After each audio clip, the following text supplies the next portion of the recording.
Alors dans cette vidéo, on va voir le concept un petit peu de barre à dessin. Donc comme vous le savez, enfin en tout cas si vous avez vu ma chaîne, ma spécialité c'est de dessiner en fait en live et en direct sur des objets, faire des portraits, etc., etc. Donc là je vais vous montrer quelques petites techniques pour essayer en fait si jamais vous voulez faire la même chose. Donc déjà dans un premier temps, c'est essayer de trouver bien sûr les objets. Donc moi j'ai choisi des revêtements un petit peu soit en plastique, soit en métal, ou soit directement en papier. Donc je vais vous montrer quelques exemples. Alors, ce qui est quand même assez intéressant dans un premier temps, c'est arriver en fait à dessiner, alors bien sûr sur papier. D'ailleurs, si vous voulez voir ma chaîne, je donne beaucoup de conseils pour essayer de vous améliorer en fait dans les techniques de dessin.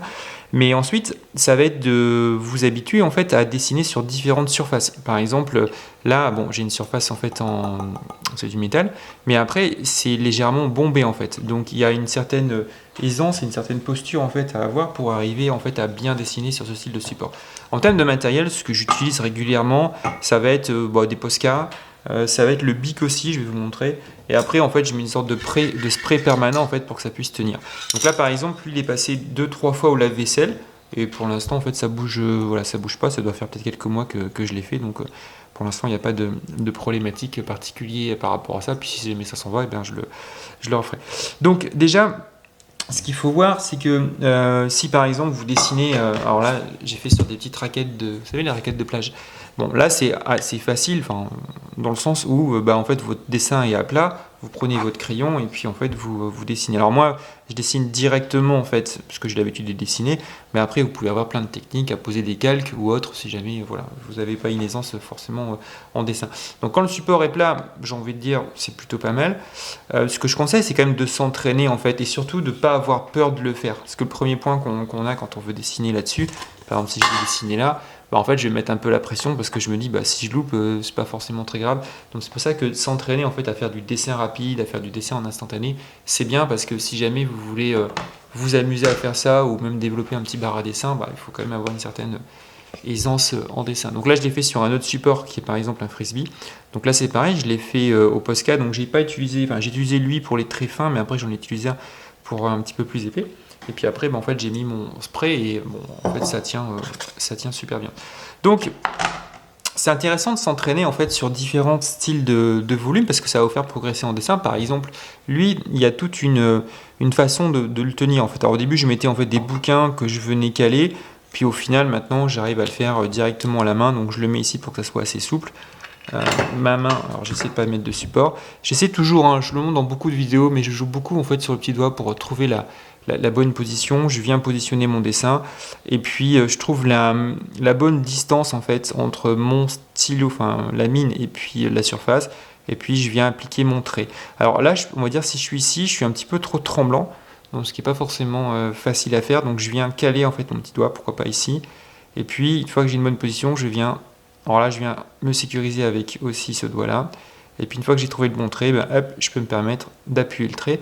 Et en même temps, avec ma main, en fait, je vais faire un petit mouvement pour pouvoir tourner en fait au fur et à mesure. Ça me permet en fait de le faire de façon rapide. Alors après, j'aurais pu le faire avec des bouquins je vais vous montrer, que je viens par exemple caler en fait ici et puis de l'autre côté. Ça me fait un petit support. Là, je le cale bien. Et puis après, ça me permet, ça bouge pas, puis après de faire tourner la surface. Donc s'entraîner à faire sur des objets comme ça, je trouve que c'est intéressant. On a effectivement ici la gourde, donc là j'ai fait en fait un petit repeint, donc même technique. Alors pour le coup là on peut le poser parce que ça s'y prête un peu plus. Et puis on va essayer de tourner. Alors ce qui est pas facile aussi c'est de tourner, mais par exemple il faut quand même avoir la surface, voir le dessin au global en fait, parce que si jamais par exemple je me mets comme ça et je commence à faire ce trait, je vois pas forcément ce qui est en bas. Donc en fait c'est un peu plus dur à faire. Donc voilà, moi j'aime bien tourner un peu. Et puis encore une fois, ce qui va être intéressant, c'est par exemple là je vais le poser, de trouver la bonne prise en fait pour pouvoir bien le poser et bien ajuster ses traits. Alors un autre élément aussi quand même à prendre en compte, c'est que si on fait ça chez soi, tant mieux. Si on fait ça devant le regard des autres, c'est pas forcément facile au départ parce que en fait on peut avoir une appréhension. Puis du coup l'appréhension peut se traduire par le fait qu'on peut trembler un petit peu et donc du coup si on tremble ça va se voir dans le trait. Donc c'est pour ça que moi, je trouve que c'est intéressant de commencer à s'habituer à dessiner dans les transports en commun, d'avoir un petit carnet de voyage et puis de dessiner en fait un petit peu n'importe où, de dessiner en fait devant les gens pour essayer de dédramatiser un petit peu l'acte de dessiner et puis de se sentir assez à l'aise si jamais vous voulez vous amuser en fait à faire ça. Ou après, vous pouvez le faire très bien aussi chez vous, hein, si jamais vous voulez, vous en avez marre d'avoir des objets qui n'ont pas d'âme et avoir vos propres objets, vous pouvez vous amuser à le faire. Donc là, j'ai le mug, qui est plutôt pas mal. D'ailleurs, petite parenthèse, je serai sur le port de La Rochelle juillet-août, donc je vais faire, les gens vont choisir un produit, puis après je dessine directement dessus. Ici, on a la flasque que vous avez reconnue. Ici, alors là, le porte-clés, c'est pas mal, pour faire des petits portraits. Donc là, pour le coup, c'est une sorte de simili-cuir, et du coup, j'ai utilisé en fait directement le bic en fait, ça marche bien. Je mets le bic, je sais plus si j'ai mis un revêtement. Je pense que j'ai quand même dû mettre un spray en fait pour pouvoir le protéger. Et puis en fait, ça tient bien, hein. On voit qu'il n'y a pas de souci particulier. Donc le fait de pouvoir personnaliser et customiser directement un objet. Donc là, je suis parti à partir d'un croquis, d'une personne, pardon. En fait, j'ai fait directement son croquis. On a aussi la petite carte, hop, ici, de bus. Ça, les gamins, ils aiment bien.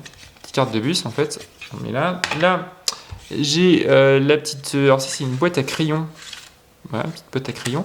Et là, j'ai fait un dessin, en fait, d'une pose, directement, en fait, avec le bic. Et puis ensuite, j'ai dû appliquer aussi mon revêtement. Donc voilà, et puis après, je crois que je l'avais déjà montré ça sur ma chaîne, j'ai fait directement aussi sur des sacs, donc là c'est pareil, alors faut trouver en fait, hein, le bon produit et le bon sac, et ça je crois que je l'ai fait au Posca, donc j'ai mis quand même quelque chose en dessous pour pouvoir faire en sorte que ça ne traverse pas en fait le